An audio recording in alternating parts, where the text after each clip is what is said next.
If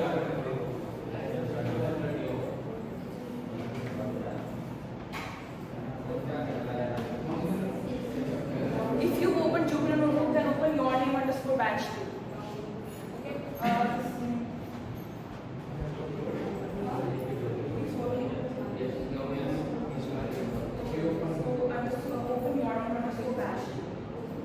Everyone open this file, and if there's someone remaining who I haven't asked to open Jupyter Notebook, just open it now.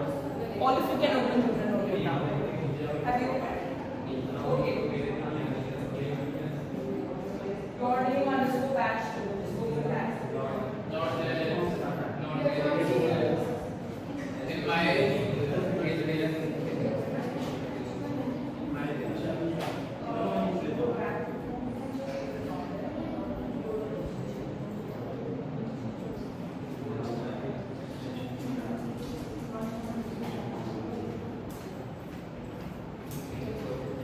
Even if it's there on one of the laptops, it's okay because we're working on 8 teams, right? So if it's there in one, it's okay. If it's there in one, it's okay. Okay, so have you all opened your name underscore batch? What do you see? What's the last thing you see? Yeah. Data dot duplicated, right? So that's what was this code for?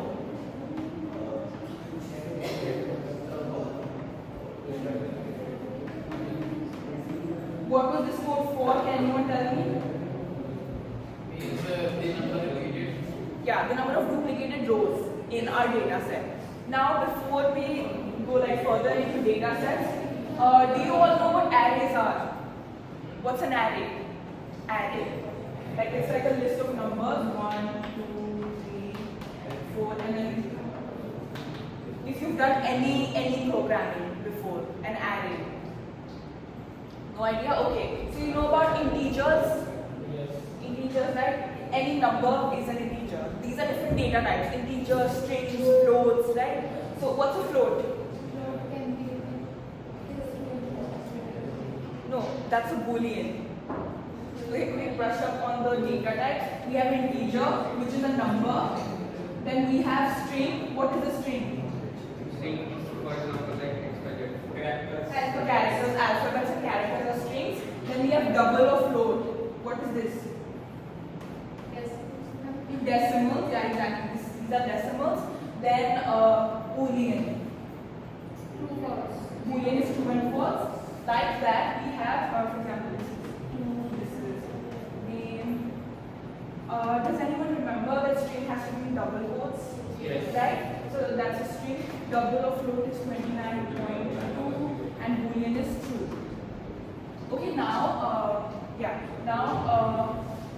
an array is another data type, but it's a data type which has like multiple different elements inside it. So 1, 2, 3. It's a list of numbers, right? So that's an array. Okay, everyone, this is like very basic. So I would want all of you to pay special attention to this. So array is basically a list of many numbers or even strings or double or float or boolean variables together. And Python is a very user-friendly language, so we don't have to. For example, in Java, if one of the elements in your array is a number, all of the others have to be numbers only. But in Python, because it's very flexible, it allows you to add multiple different elements. For example, this can be a number, then the second thing can be a name. Then the third thing can be true. So this is an array in Python. And arrays in Python, they're called lists. Okay, they're called lists. Okay, this is very important. This is also a different data type which stores many different elements together.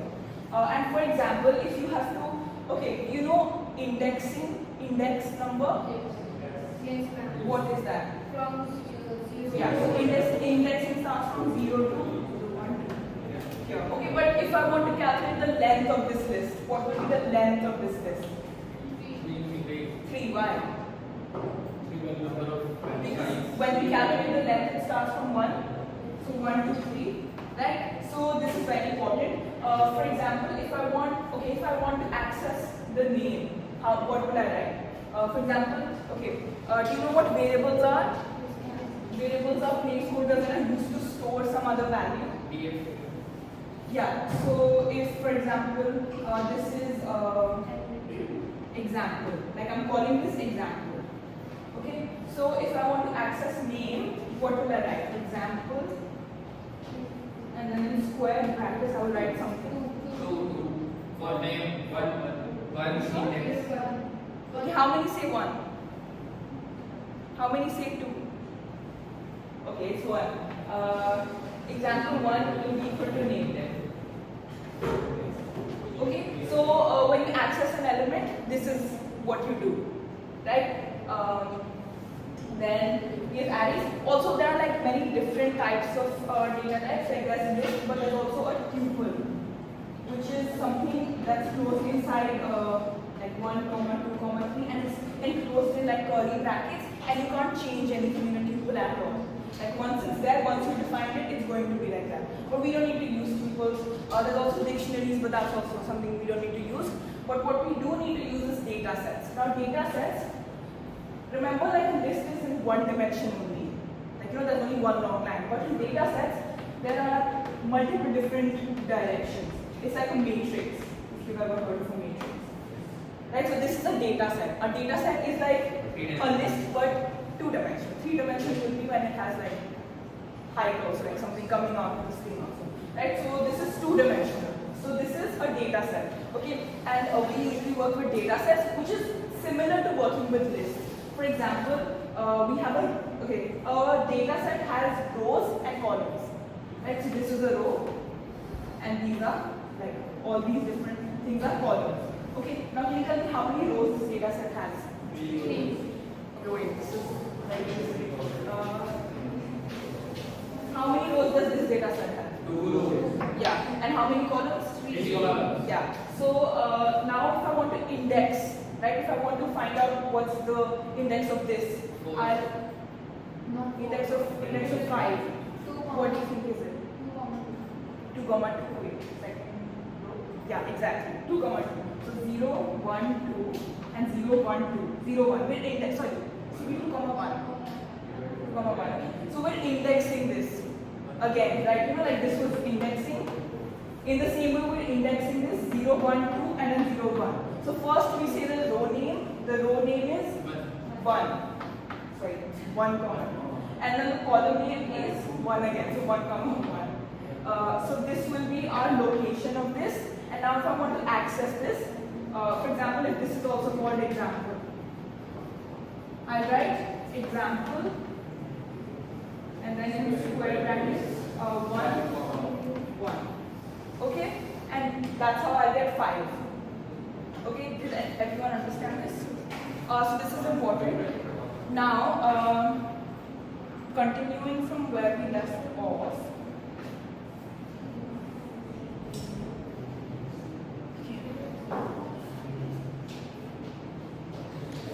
Did we calculate the shape, data.shape, to find out how many numbers there are? Yes, ma'am. Okay, now if I want you to apply this concept, try to find out what are the different column names. Okay, try to find out the R studied for the third student. For the third student. Try to output that. Did you get it? Right, okay. So one important thing in data sets, so what did you do? What was the code that you wrote? Okay, you have to write code to get the R study for the third student. Like this, like if we are getting the number 5, like that you have to enter code to get this value. Are you able to understand? Are you able to understand?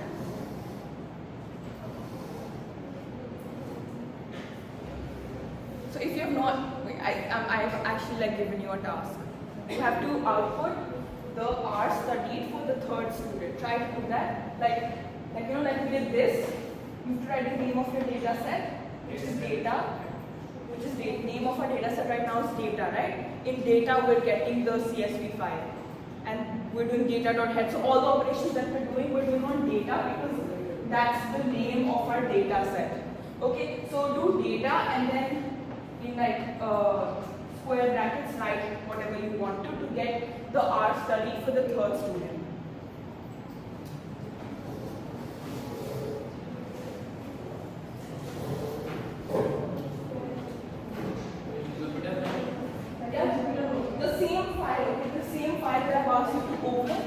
in your name underscore batch 2 after the last thing. Okay, before you run the code for this, you have to run all the previous cells.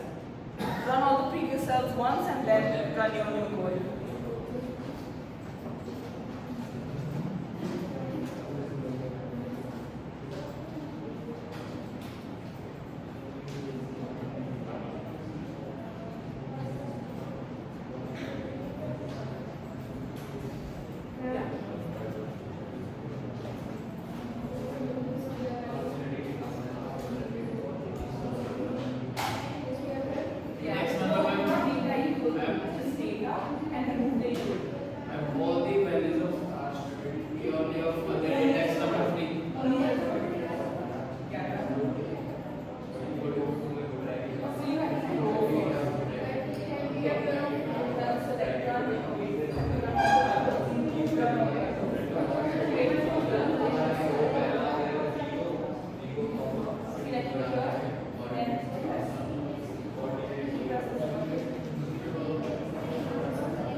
Our data set in particular is a little different. So in our data set, we have headings also, right? We have different column names and then we have index numbers. So, for example, this is data. Then first, okay, 0, 1, 2, 3, 4. Right, then R study. Then let's say number of hours or whatever this is. Right, we have a column name. Okay, is there something like more productive that you're doing on your laptops? If not, then please look here. Guys, what are you doing? What are you doing? Are you like trying to figure something out? If not, then please look here. Okay. So you have the column names, right? So when you're trying to access. See, again, I can hear some talking, but I don't know where it's coming from. And okay, so you have the column names and you have the index numbers. In our data set, because all of these are labeled, we do something a little bit different. So first we write the name of the column. In our first square bracket, we write the name of the column in quotation marks. Okay, remember the quotation marks are really important. We write, for example, column name here. And then we write the index number that we want to access. Because otherwise we would have to like count all the different people. But now we can just go, oh, I want like R studied from like maybe the 3rd to the 5th. Right, or something like that. So just do this. Now try this. Double inside double quotation marks R studied.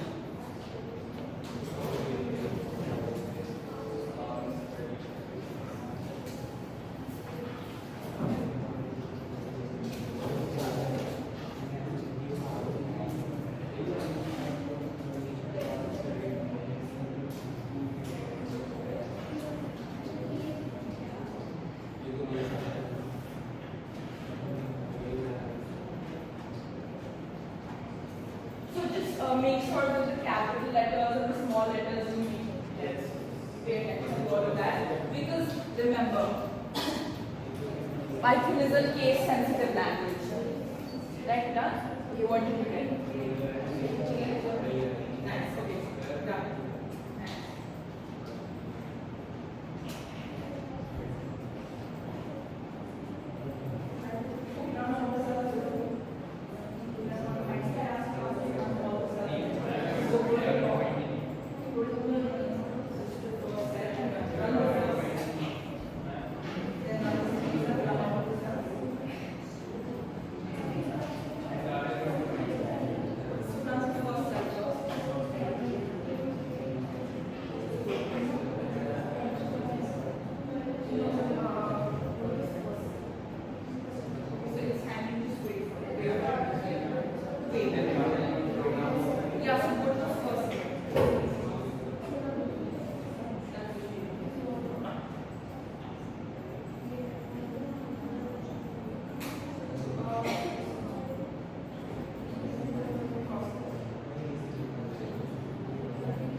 one thing that you should know about is renaming your files. Okay, so yeah, 1 second.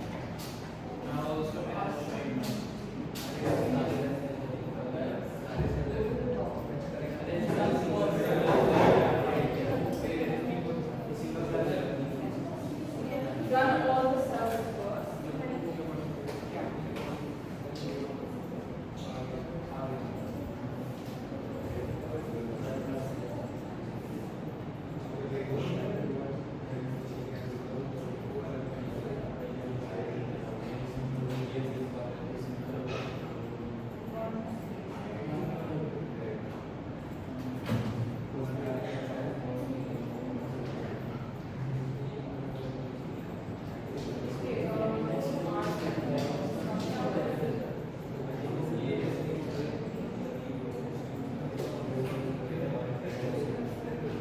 Run all the cells from the top.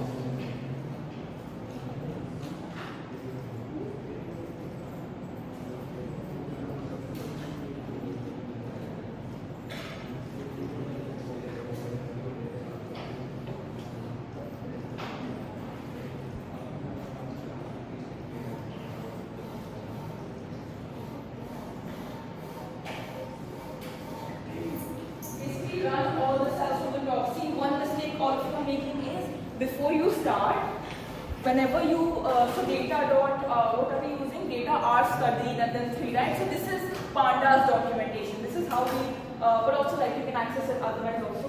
But basically, your data frame, data set, your variables, you assign like all the code that's written. I wrote it like 3 days ago, right? So if you want that code to work again, you have to run all of that code again. Because so basically Jupyter Notebook, the way it runs all the Python code is that it creates a kernel. A kernel is like this internal process that basically runs your Python code at one time. And if your kernel stops in the middle, then you have to run all the code again.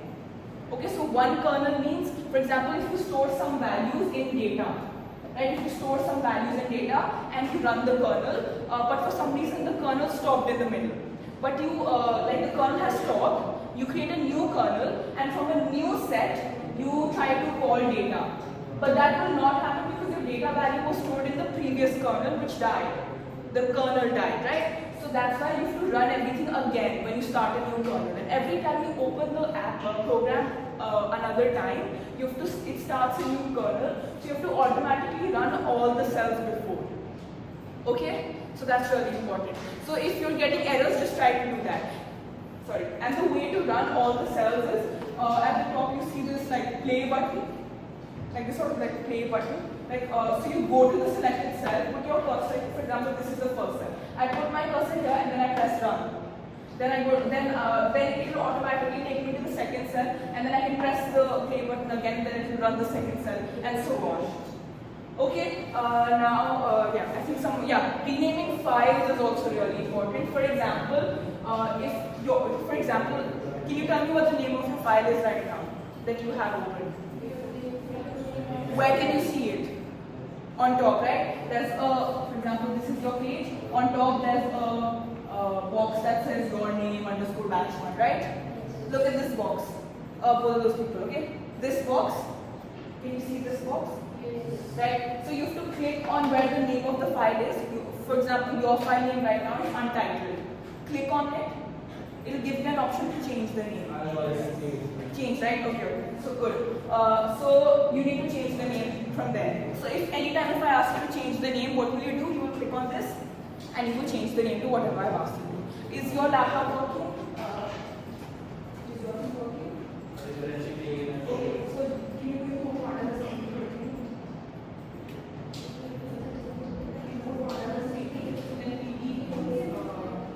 Okay, if you want, you can copy the code. Now try to run everything again from the top. Okay, so it did that. Nice. So, I hope like all of you were able to do the R study.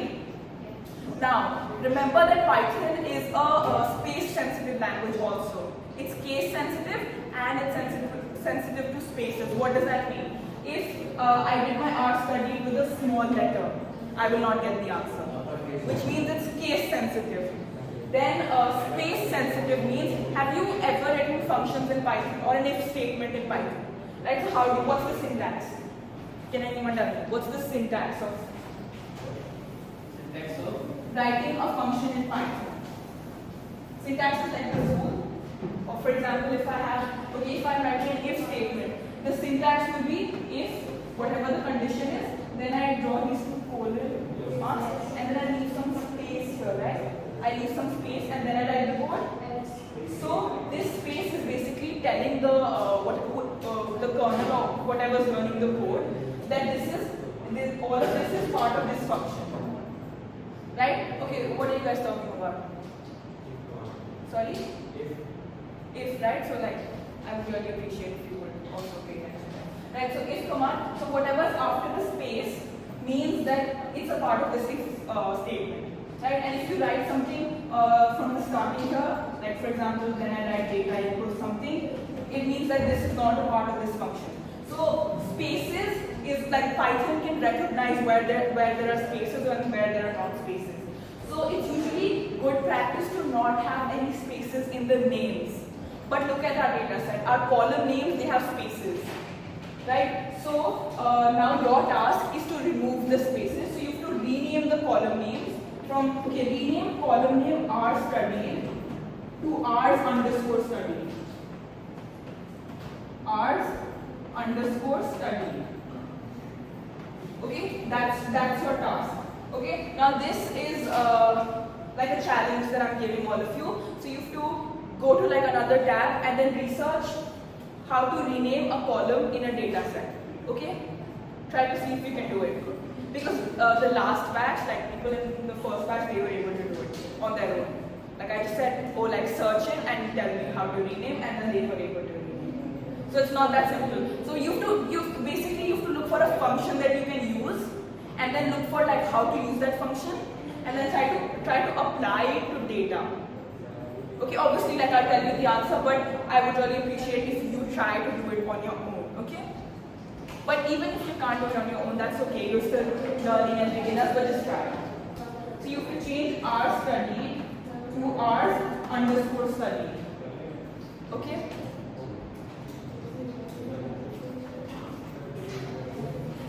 How to rename a column? How to rename a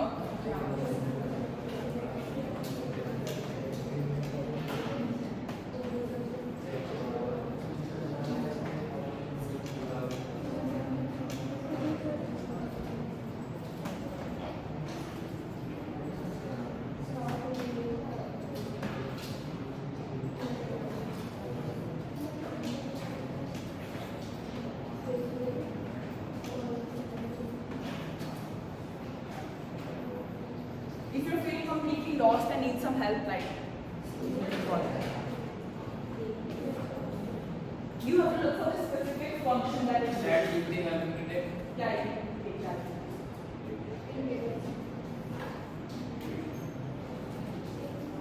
Rename a column.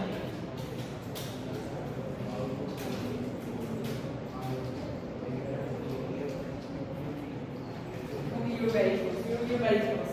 You actually have it on your screen. You just have to use it in your data. Okay, someone found the function.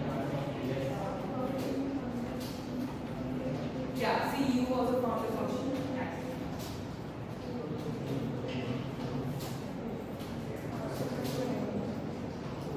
So you have to search how to rename a column name.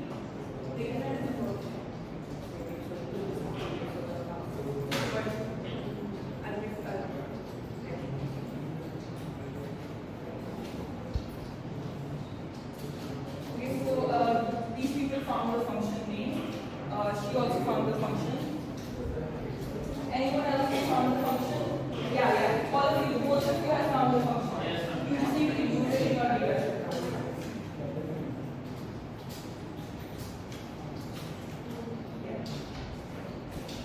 Okay, so we will do it. This is very important. So when you're searching, you need to search in another tab.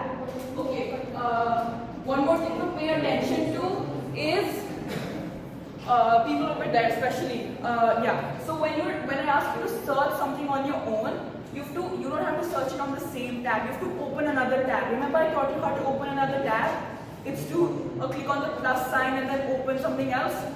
That's how you open a new tab. So if you want to do both of these things together, like you want to code in one tab and then you want to search in another tab, you have to do it in two separate tabs, okay? So in a separate tab, do the searching. Yeah. Like, yeah, so you have the function, right? You have to order name and then come to this. So now if you want to apply the data. So this is data set.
you the answer. It was data dot rename and then columns equal to our study, like your old column name. And single column will put it.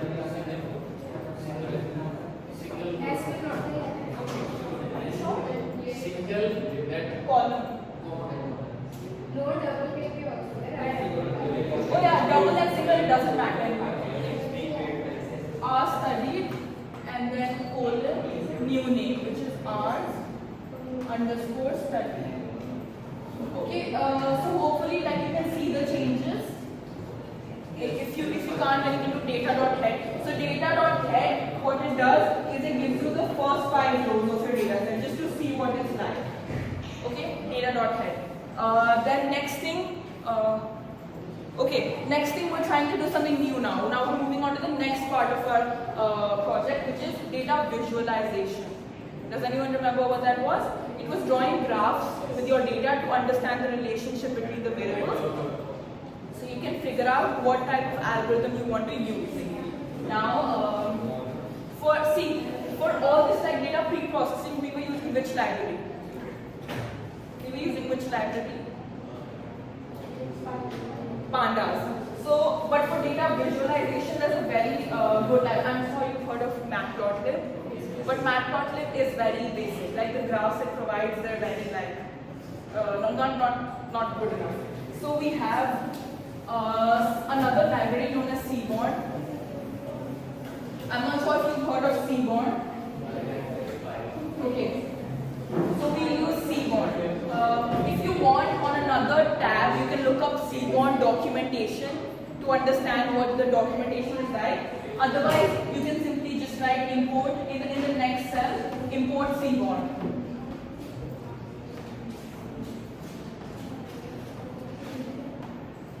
Can you write this? Import Seaborn as SNS.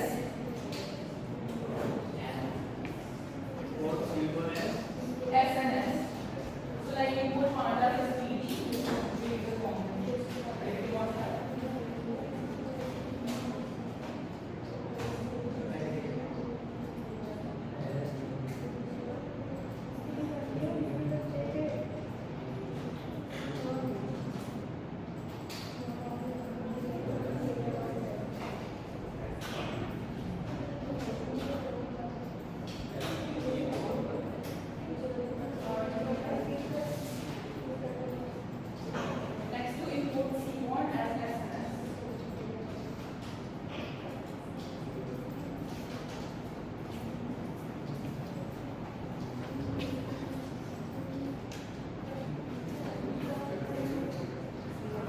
Yeah. Now we want to do a pair plot. Next we do a pair plot, which is so if you want to draw like use some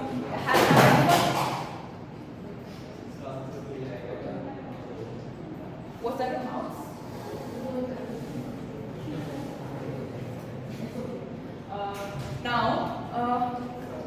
Has anyone opened the documentation for Seaborn? Like, were you able to see what it's like? What is it like? Can you Seaborn documentation? Okay, never mind. So now, firstly, we're going to do a pair plot. You'll see what that is. Just write pair plot, and then the name of your data set.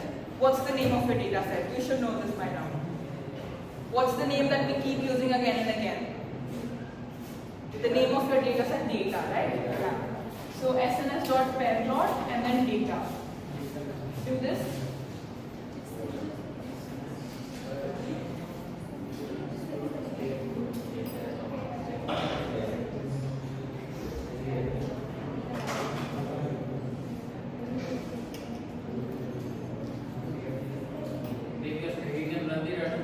Yeah, run it. Run it and tell me what you see. Sorry? SNS.pairplot data. Is that right? We have to Okay, yeah. import the Seaborn as PNG.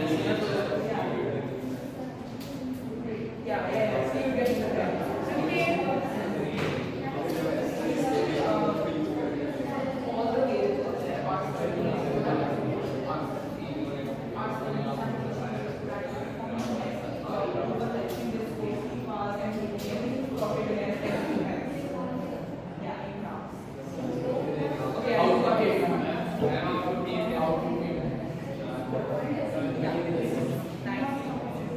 So you just do data head to see the data. Now it has been changed, but now you want to see if it has been changed. So it's okay. So what is the output? Perfect. Graphs are there. Yeah. So Different types of graphs. if you're done, try to search what pair plot is. Then try to tell me what a pair plot really is. Like what do you see? Yeah.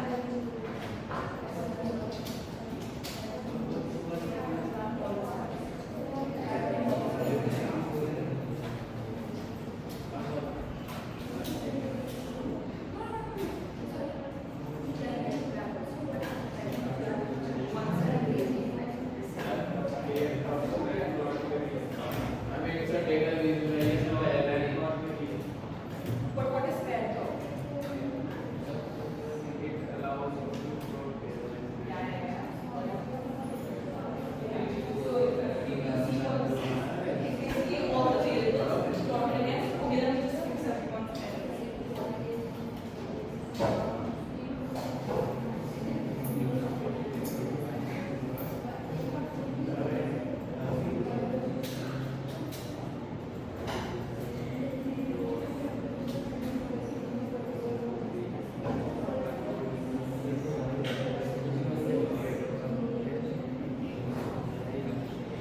Yeah. Okay, yeah. See, I can see so many graphs. Yeah. SNS not pair plot.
Yeah, this is working. Okay, so attention everyone, back to the board.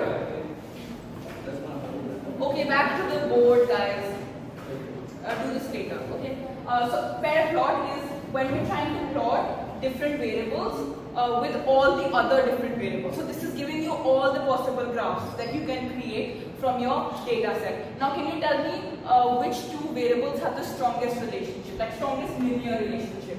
X, Y. No, like what is the x and what is the y for which you have the strongest linear relationship? Like something that the data is very like linear. Which is it? No, like if you look at the variables, for example, our study or extracurricular activities, which of these, like which of the two column names have the most performance index with what are the variables? Previous scores and performance index, right? Try to look at the graph for previous scores and performance index. You see that it's like very crowded, right? So that means there's a strong linear relationship. So this is performance index and previous scores.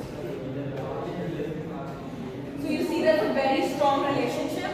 So now we know that okay, we can conduct like a linear regression on these two variables. Right, so this is how we get to know that okay, like these two variables are the strongest. So if I only have to conduct linear regression with one variable, I'll choose performance index and previous scores. Okay, so this is the graph telling us what algorithm we have to use. Okay. Okay, now if if you don't understand a pair plot, that's another thing you can use to find out the correlation between different variables. It's a correlation heat map. Okay, let me show you what that is like. Okay, so for a correlation, so when we were doing data.info, do you remember data.info? All of the variables were integer or float, but there was one variable that was an object. Can you try to find out what that was? So there were, by variables I mean the different column names.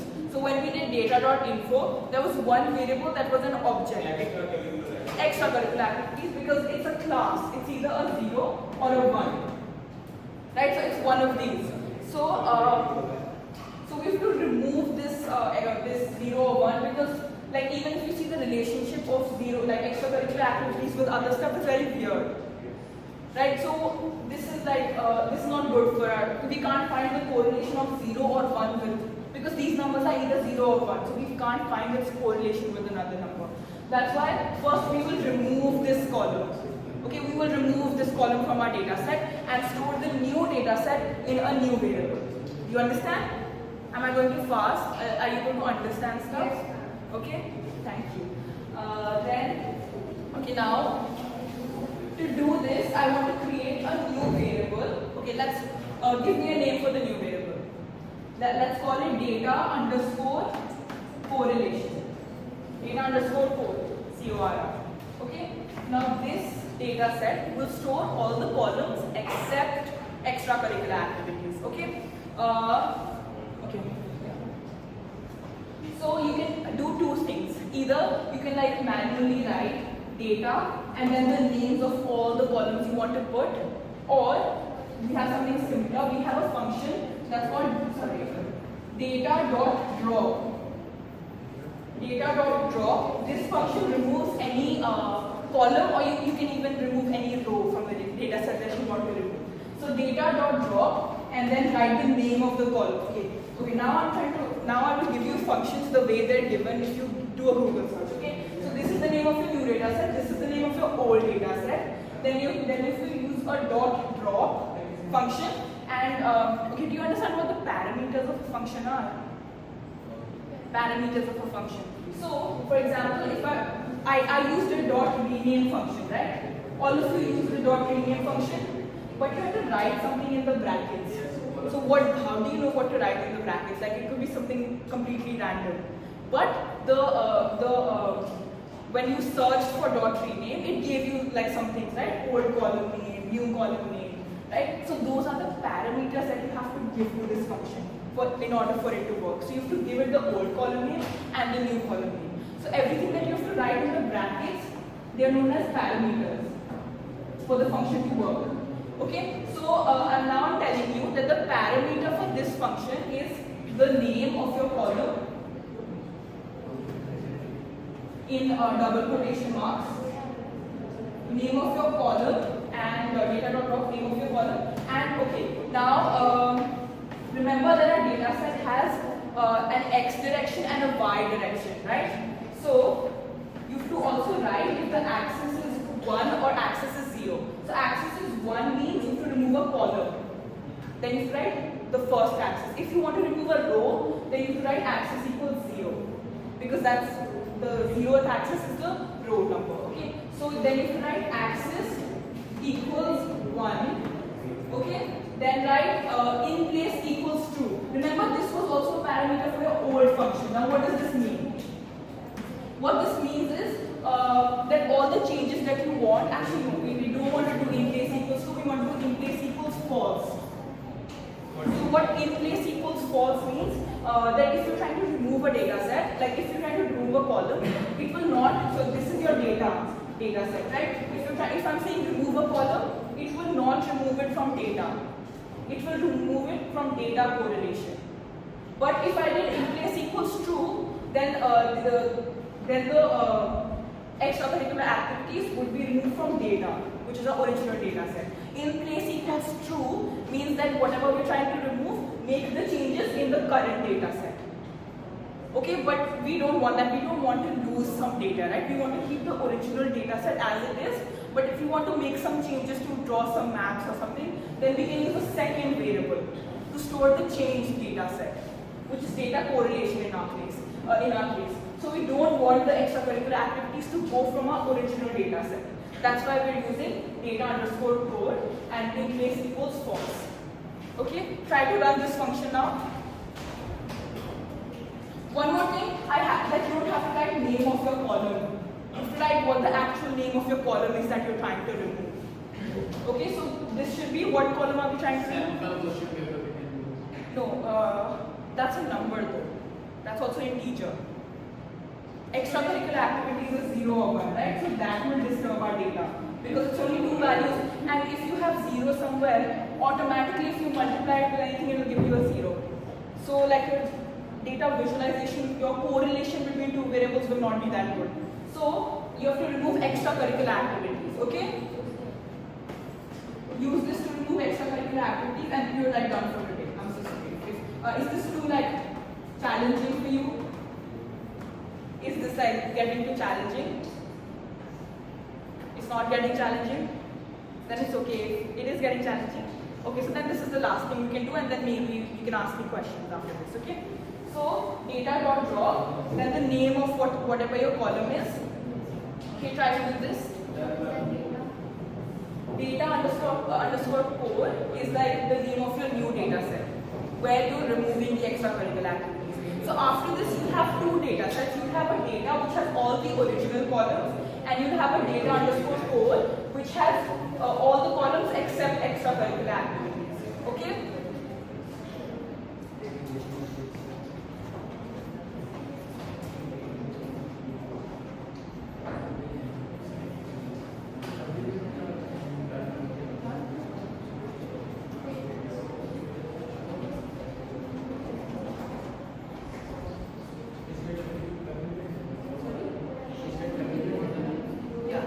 Wait, no, you don't have to use the I'm so sorry.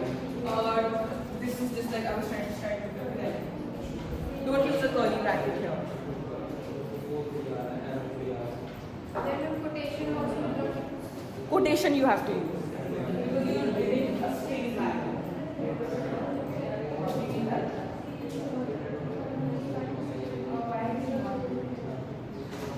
Here you type the name of the word.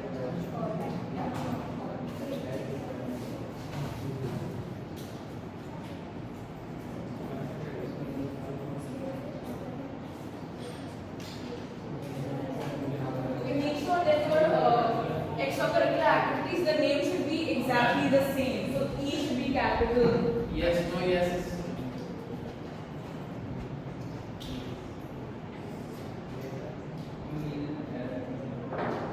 No, see, we could call it data.head, but our extracurricular activities has been removed from data underscore code.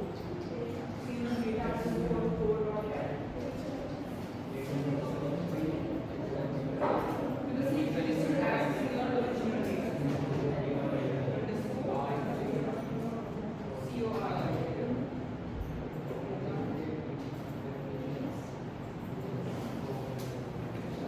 It's removed, right? So, what's the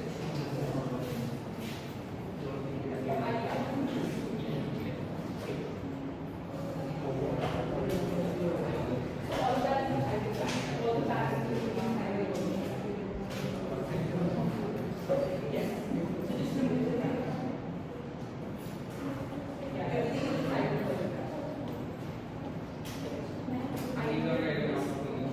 Now if you want to see what the new data set looks like, what will you do?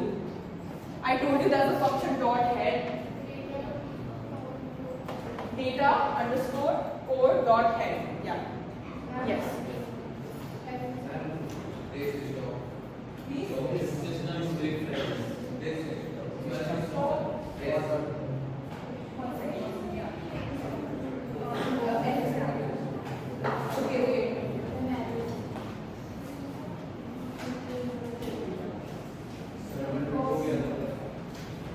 Okay, one of you check this side. Computer teacher, right?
done.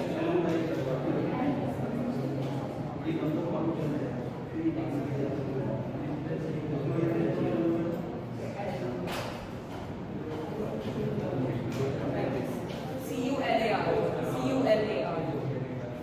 So most of the errors that I can see are in spelling mistakes. So check your spellings carefully.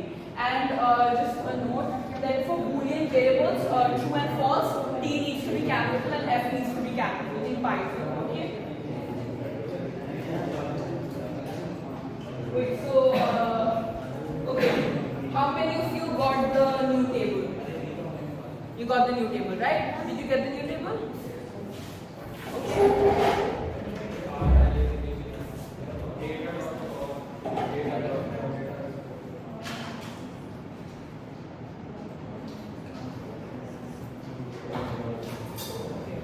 Yeah, so okay, my question to you is, what is the function, what does drop do? Drop function, what does it do? Anything. It can be a column or a row. Okay, question, if I wanted to remove a row, what would I write here? Axis equals 0. If I want to remove a row, right? And here, I would write the number that I want to remove. For example, if it's like the second, so I'll just write second without the quotation marks. And then drop axis equals 1. Okay, and then what's okay, if the name of my data set was student. So what would I write here? SNS dot pair plot and then in brackets student, right? Then what if I want to guys, no talking amongst yourselves, please. If there's any questions, just ask me. Okay, if there's any questions, just ask me. No talking amongst yourselves. Now, how do I rename a column? What function do I use? It's not data.rename. Data is just our data set in this data set dot rename. Yeah. What are parameters? Okay, in this values inside the brackets that you have to put. Then okay, nice. Okay. Any questions that you have? What is Seaborn? It's a advanced version of Python. yeah, you can say that. It's a more like user-friendly version of matplotlib. Then what is Pandas? It is a Library that we use to handle like data sets. Then okay, what is if I want to see the first 5 rows of my data set? Yeah, and then okay. One more thing. All the functions, they need to have like an open and closed bracket sign. Okay. Sometimes these functions where they don't take any parameters or any arguments. Argument is just another name for parameters. Then these are left blank, like int.data.head. But it also has some optional parameters. If you want to see the first 10 rows, for example, just write 10 here. It will give the first 10 rows. Okay. Okay, I think it's time. Before leaving, just save all your work. So press Ctrl plus S, and do you see a checkpoint written on top? Yeah. So it should say just now. If the checkpoint says just now, it means that the data has been saved just now, or like a few seconds ago.